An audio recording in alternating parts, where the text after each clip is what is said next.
As we look to the foundations of our legal system, we go back to ancient history, and we see in the days after the flood how mankind dispersed to the uttermost parts of the earth, and in each of these parts founded a society and a legal system. Each of those societies and legal systems is diverse, and yet each also has certain things in common with the others. And we're going to look at a number of these today, kind of like looking at different branches that have grown out of the same root. Let's begin with Egypt. We know of the technological wonders of Egypt, the precision with which the Great Pyramid and the other pyramids are built out of stones that have been cut and still weigh 15 tons or more and had to be transported over long distances to be put in place, and are held together with a mortar that is so strong that if you try to break it, the stone will break rather than the mortar. What we don't realize many times is the spiritual life of the Egyptians. Herodotus, the Greek historian, said of the Egyptians that they are of all men most attentive to the gods. God or the gods? That raises the question that has concerned archaeologists and historians for many, many years. Did ancient man begin with polytheism, many gods, and evolve into monotheism? Or was it the other way around, that man began with monotheism and degenerated into polytheism? Sir Flinders Petrie, who has been called the father of modern Egyptology, absolutely insisted that the Egyptians were originally monotheistic and that they gradually became polytheistic. Those who hold that view often point out that when you look to polytheistic societies and how they change over time, the number of gods in these societies grows. It doesn't diminish. That would indicate an origin in monotheism, not in polytheism. We do know that for most of recorded history, Egypt was polytheistic, with the exception of one very strong monotheistic pharaoh, Amenhotep IV, or Incannon as he is sometimes called. We know also that they had a very strong belief in life after death. In fact, this became almost an obsession with them sometimes. They worshiped, above all other gods, the sun god, whose name was Ra, and they considered the pharaoh, which simply comes from Thra, a lesser god and a representative of Ra, the sun god. We know also that they worshiped a goddess by the name of Ma'at, who is the goddess of justice. And the concept of Ma'at became the concept of justice itself and was almost a spiritualized form of justice, almost a form of natural law, you might say, that if things are going according to divine plan, we have this blessed state in our legal system that we call Ma'at. Now, it's interesting to see how we know things about the legal system of Egypt, and of course, one of the benefits, being a dry climate, is that many legal documents there have been preserved over the years. But you could imagine maybe coming back to the United States, maybe 1,000 years from now, doing an archaeological exploration as to what this society in the 21st century was like, and you wanted to find out something about the legal system, so you pick up some of the Perry Mason mysteries or the John Grisham novels about law. That's sort of the way we know something about Egypt. There was a most interesting story that was written in the ancient times in Egypt. It is titled The Tale of the Eloquent Peasant. And it is the story of a peasant who seeks justice in court. A neighbor has wronged him, and he sues the neighbor in court. His case is right, but the judges keep insisting that he come back and argue these points over and over again, just because he is so eloquent that they love to hear him argue. Well, he does eventually win his case. But the Egyptian legal system was complex. It was strictly from the top down. All authority came from the sun god to the or pharaoh, and he in turn delegated authority to lesser officials, particularly a grand vizier or a grand advisor, who was really in effect the chief justice of the court. Since he was divine, his decrees were supreme and binding, and on any points of law that the pharaoh had not himself addressed, there custom and case precedent would govern.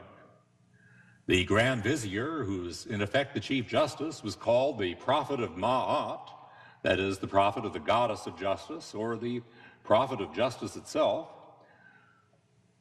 The empire was divided into 6 judicial districts, each with a great court.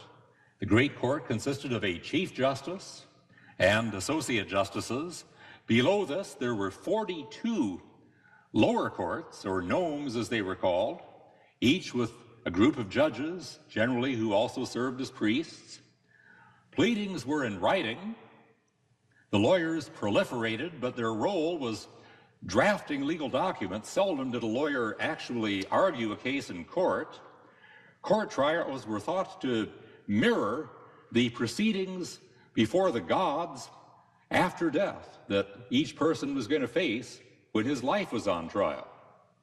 The legal pleadings had to be in writing. There were strict procedures. There was even a gatekeeper whose job was to look over every legal petition that came to court, determine whether it complied with the rules. If it didn't, he sent it back and said, change this and try it again. Wouldn't be a bad idea for today. It might eliminate a lot of the litigation that we have in these areas now. So much of our litigation is based on whether proper procedures have been followed. The strength of the Egyptian legal system was in its stability. Clear lines of authority, clear system of succession, and a stable and efficient bureaucracy. Its weakness may very well be the same thing, that its authoritarianism stifled individual liberty, and as a result, Egypt was one of the most stable societies in the history of the world. But it has always been a second-rate power. When the pharaoh Thutmose III, around 1500 BC, gave authority to the grand vizier, whose name was Rekhmire, here is the written advice that he gave, just a few portions of it, relevant and beneficial for today. Take heed to thyself before the hall of the chief judge. Be watchful over all that is done therein. It is an abomination of the God to show partiality. This is the teaching.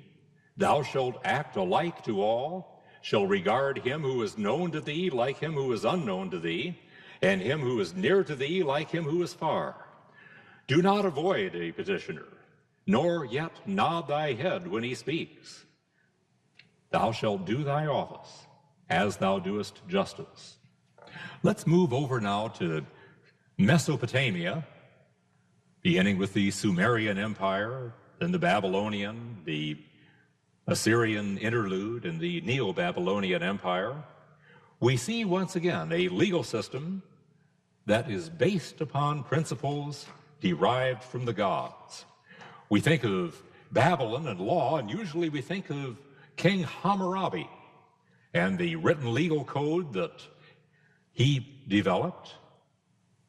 But when he developed this code, he claims that he received it from the gods. In fact, the preamble to the Code of Hammurabi reads, when the lofty Anu, king of the Anakkani, and Bel, the lord of heaven and earth, he who determines the destiny of the land, committed the rule of all mankind to Marduk, when they pronounced the lofty name of Babylon, when they made it famous among the quarters of the world, and in its midst established an everlasting kingdom, whose foundations were firm as heaven and earth.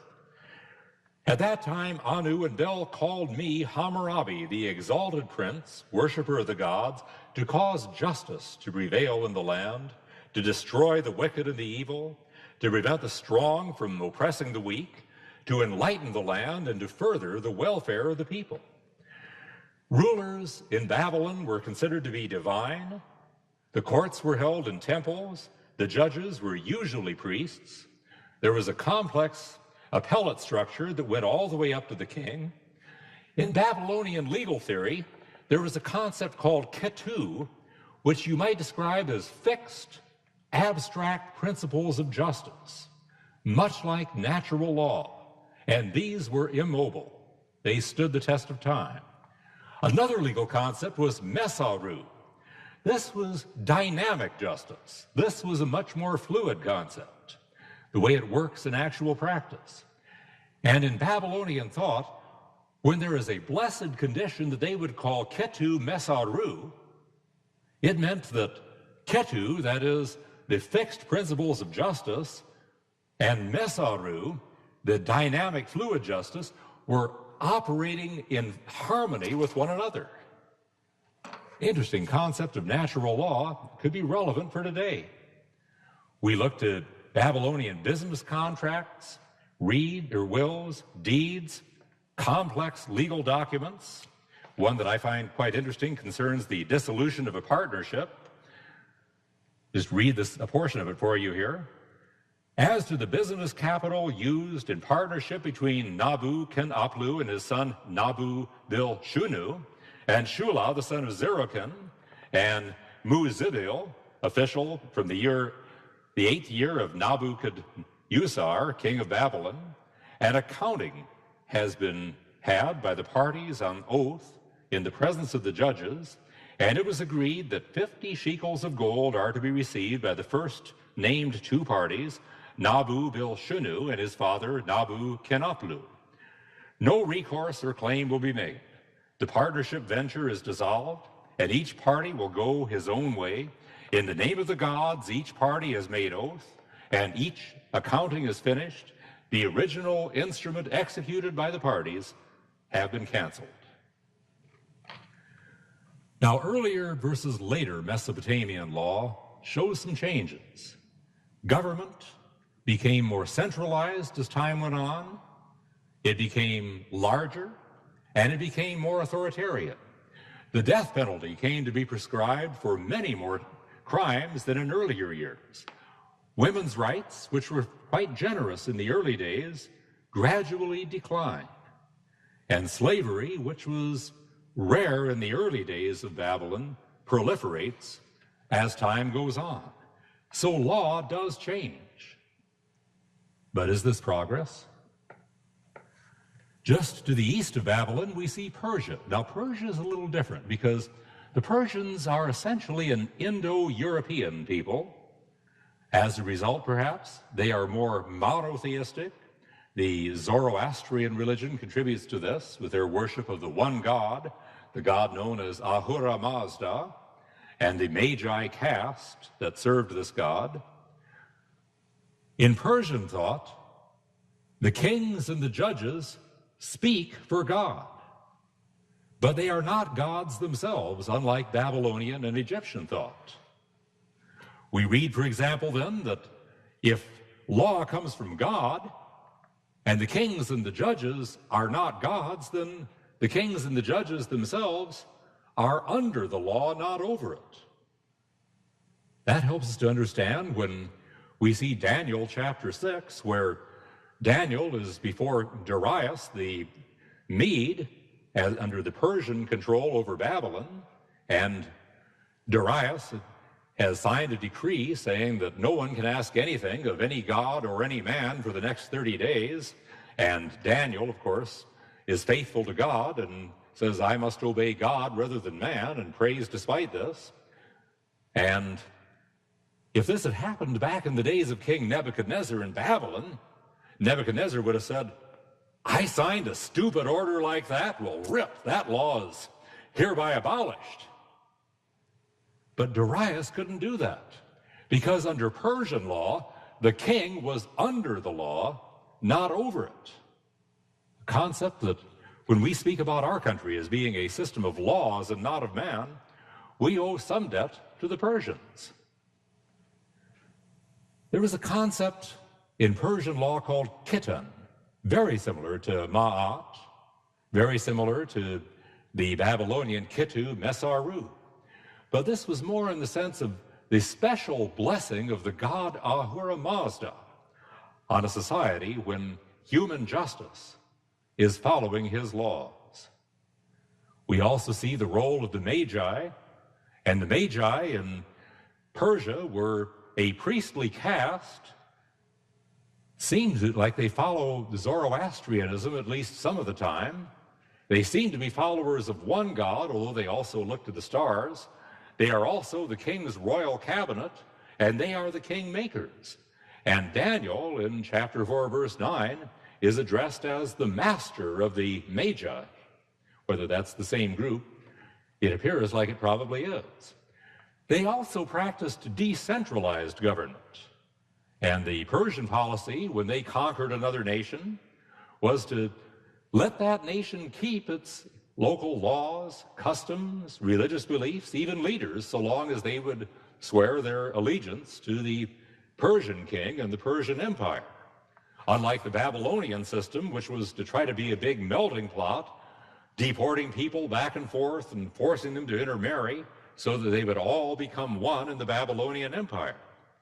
Persia was different. And now you can see then why after King Nebuchadnezzar has taken the Jews captive to Babylon, after Cyrus of Persia conquers Babylon and makes it into a Persian province in 539 BC, and then 3 years later, as he is touring Babylon, sees the Jews there and issues a decree that they are allowed to return to their home, simply following the Persian policy as against the Babylonian policy. The Persians had a very well-organized system of government, possibly the best up to that time.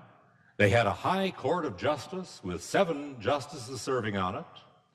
They had lower courts throughout the empire. Again, most of the justices and judges were priests.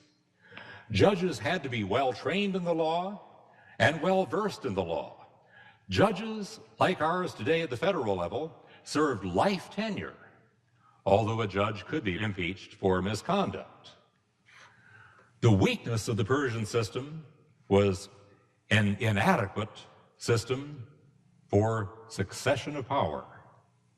As power became more centralized, as kings began thinking themselves as divine, this led to palace intrigue and instability, decadence.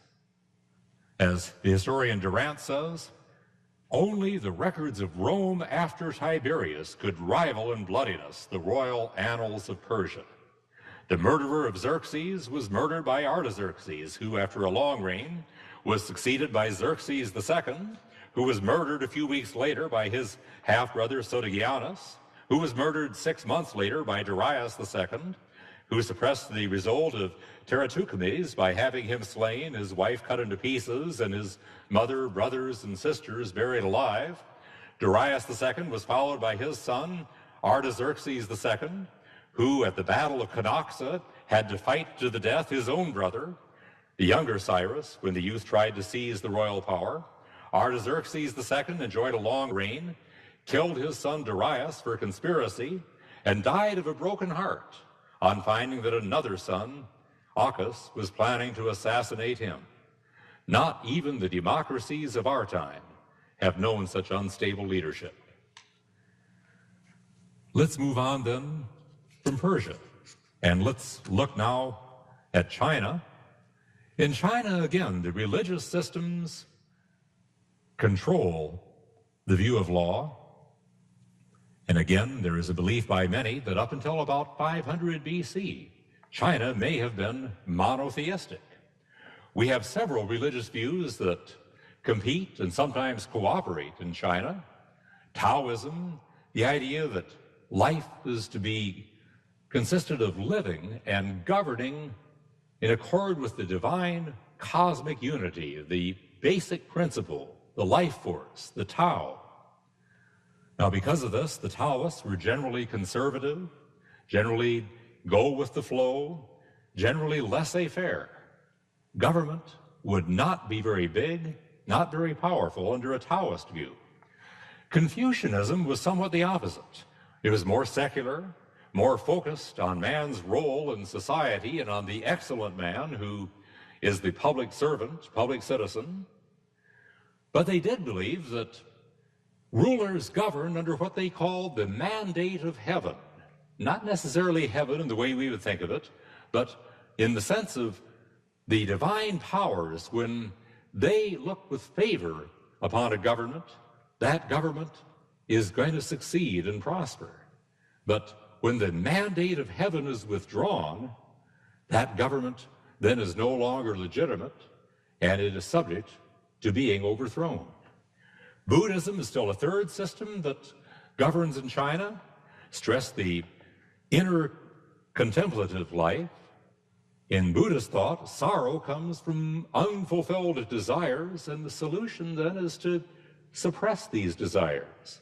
It clashed a great deal with Confucianism, but was more in harmony with Taoism.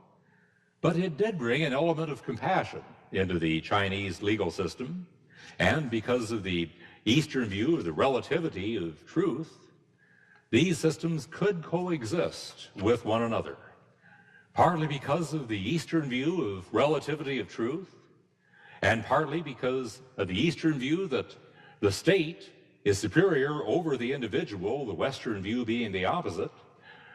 These factors may have paved the way for the communist revolution and China's current Marxist government. But the mandate of heaven may be lifted, and we will see what happens then. We can look also to the Incas. Despite being a society that had no system of writing, they did have mnemonic devices called quipus, no wheels, no coinage, yet they performed some marvelous feats. Construction of these great cities, Macapuco, for example, at a high altitude, built of stones that weigh 200 tons, or that is 400,000 pounds. Not necessarily built by the Incas. They may have been there long before the Incas came. But again, in Inca society, as in most South and Central American societies, power was from the top down. The Inca was a god. He ruled with absolute power. He's the emperor, but he is called the Inca. He had a harem, you might say, of 1,500 wives that were called the Virgins of the Sun. But then he had one who was his true wife, and she had to be his sister. Figure out why. Because they are trying to preserve the purity of descent from the sun god. And so she has to be descended from the sun god too. The Inca or the emperor delegated power downward to heads of every 10,000 families. Below that, to heads of every 1,000 families, 500, 100, and then 50, and then 10. Almost the exact same way that power was divided and decentralized in Israel and in Anglo-Saxon Europe.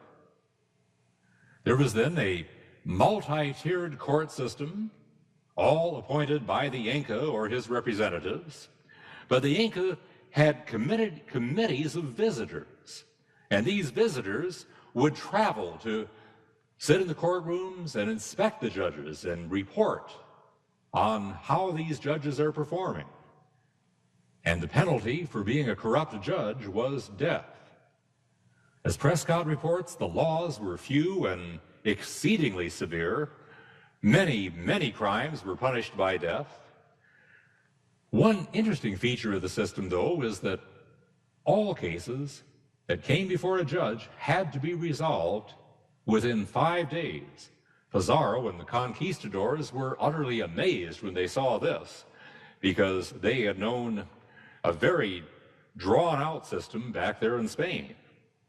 The Babylonian policy was followed in regard to conquered people. The Inca, like the Babylonians, would move conquered people around, intermingle them, try to break down their local customs. A very centralized system, but a system that could probably be said to be very efficient. The Aztecs would be similar in many ways. They built on earlier civilizations, the Maya and the Olmec before that, as well as the Toltec, the Mixtec, maybe the Texas Tech. They worshiped the sun god, they conquered for him, they sacrificed to him, and their goal was to restore the cosmic unity in the heavens. As that cosmic unity was being restored here on earth, because the earth is a microcosm of the macrocosm, the heavens. Law came from the sun god to the emperor, and from the emperor on down. Again, it is a centralized, top-centered system, but they did have a separate judiciary. The judiciary was appointed by the emperor, but it operated, at least in theory, independent of the emperor. Justice, in Aztec legal theory, was, according to the word, Tlamahawak-chin a-itzthi. Tlamahawak-chin a-itzthi. And it means literally a straight line to a point. Judges were to decide cases based upon what they thought was right at the time, not upon statute, because there was no legislature to pass statute, nor upon case precedent, but kind of a common law tradition. Many crimes were capital. Murder, of course, was capital, but even killing in self-defense was a capital crime, because all people in the empire are the property of the emperor. And so if you kill somebody, even if you do so in self-defense, you have robbed the emperor of his property. The Iroquois Confederacy in North America is in marked contrast. It is a confederacy of 6 nations: the Mohawks, the Onondagas, the Oneidas, the Senecas, the Cayugas, later joined by the Tuscaroras, established by Hiawatha and Dagawentha with what was called then the Great Law of Peace. It's especially fascinating for its separation of powers and its checks and balances. The Confederacy has certain powers, but there are also powers that are preserved at the local level for each tribe as well. They illustrate things by an analogy to a great lodge or longhouse, the kind of house they lived in. For Article 99, the rites and festivals of each nation shall remain undisturbed and shall continue as before, because they were given by the people of old times as useful and necessary for the good of men. Checks and balances also between the various tribes. 2 tribes, the Senecas and the Mohawks, were called the older brothers, and they were to propose legislation. The Cayugas and the Oneidas were the younger brothers, and they were to approve or disapprove legislation, and if they disapproved, then it went to the Onondagas, and later the Tuscaroras as well, to break the tie. You have the Great Council, the Confederate Council as it is called, that governs in peacetime, but then you have the war chiefs, the younger chiefs, who take over in war. The younger chiefs may not serve on the Great Council, but they may represent their tribes there and present petitions from their tribes, perhaps to give them experience so that later they will be qualified to serve as peace chiefs. And then one other most interesting thing, separation of powers between the sexes. Only men could serve as chiefs, but only women could nominate a chief. Perhaps they thought that women would see qualities in men better than men would, as far as good qualities of leadership. Did the Iroquois Confederacy influence our Constitution? Well, we can certainly see similarities: limited powers, federalism, checks and balances, subordination of military to civilian authority. But there are differences as well. No separation into 3 branches, and no separation of church and state. In fact, probably fair to say that the Iroquois Confederacy was more similar to our Articles of Confederation than to our Constitution. On July 4th of 1744, a meeting took place between English colonial leaders and the lords of the Iroquois Confederacy. The Speaker of the Grand Council of Confederate Lords, Casadego, spoke to the English colonial leaders and said, "We have one thing further to say, and that is, we heartily recommend union and a good agreement between you, our brethren. Never disagree, but preserve a strict friendship for one another, and thereby you as well as we will become the stronger. This has made us formidable. This has given us great weight and authority with our neighboring nations. We are a powerful confederacy, and by your observing the same methods our wise forefathers have taken, you will acquire much strength and power. Therefore, whatever befalls you, do not fall out with one another." Did they influence our founding fathers? Despite the similarities, there's little evidence that, with the exception of Ben Franklin and Thomas Jefferson, that our other founding fathers were really familiar with the Iroquois Confederacy, but they had some wise principles from which we could learn today. In our next lecture, we will be looking at the cornerstone of all law, because it is the result of God's direct revelation. I'll be speaking about the laws of the ancient Hebrews.